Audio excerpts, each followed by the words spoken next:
SSG hospital ખાતે આજે એમજીવીસીએલના બે સીએસઆર ઇનિશિયેટિવ કે જેની અંદર એક સીઆર્મ મશીન અને એક રેડિયોલોજીનું આપણું સોનોગ્રાફીનું મશીન આ બંનેનું આજે અહીંયા લોકાર્પણનો કાર્યક્રમ રાખવામાં આવ્યો હતો.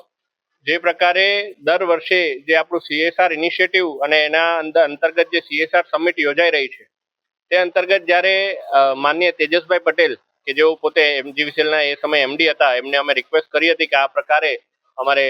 એસએસજી હોસ્પિટલની અંદર એમજીવીસીએલની સહાયતાની જરૂર છે, ત્યારે એમજીવીસીએલ દ્વારા ખૂબ ત્વરિત જ આ બાબતે નિર્ણય લઈ અને આજે આ બે મશીન આપવામાં આવ્યા છે. હું માનું છું કે આ મશીનથી જે દર્દીઓની સારવારની અંદર ખૂબ ઝડપી સુધારો પણ થઈ રહ્યો છે અને વધારે દર્દીઓ આનાથી પોતે લાભાન્વિત થતા હોય ત્યારે એસએસજી હોસ્પિટલના ડોક્ટર્સ અને રેસિડેન્ટ્સ ઓલરેડી આટલા મહેનતથી દિવસ રાત મહેનત કરી અને દર્દીઓની સેવા કરતા હોય ત્યારે આ પ્રકારનો અભિગમ એક કોર્પોરેટ સંસ્થા દ્વારા એમને હેલ્પિંગ હેન્ડ પુરવાર થતો હોય છે અને વડોદરાની અંદર પણ આરોગ્યની સુવિધામાં વધારો થતો હોય છે. ત્યારે એમજીવીસીએલનો હું આ તકે આભાર માનું છું અને એસએસજી હોસ્પિટલના આપણા ઓર્થોપેડિક ડિપાર્ટમેન્ટના વડા ડોક્ટર માથુર સર, આપણા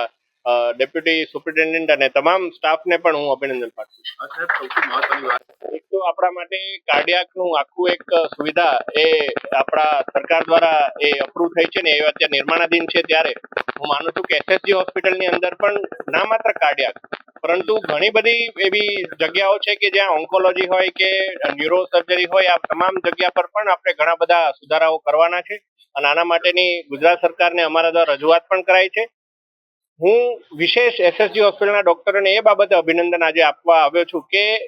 મિનિમમ રિસોર્સિસમાં મેક્સિમમ આઉટપુટ આપવું એનું નામ એસએસજી હોસ્પિટલના મેડિકલ સ્ટાફ. એટલે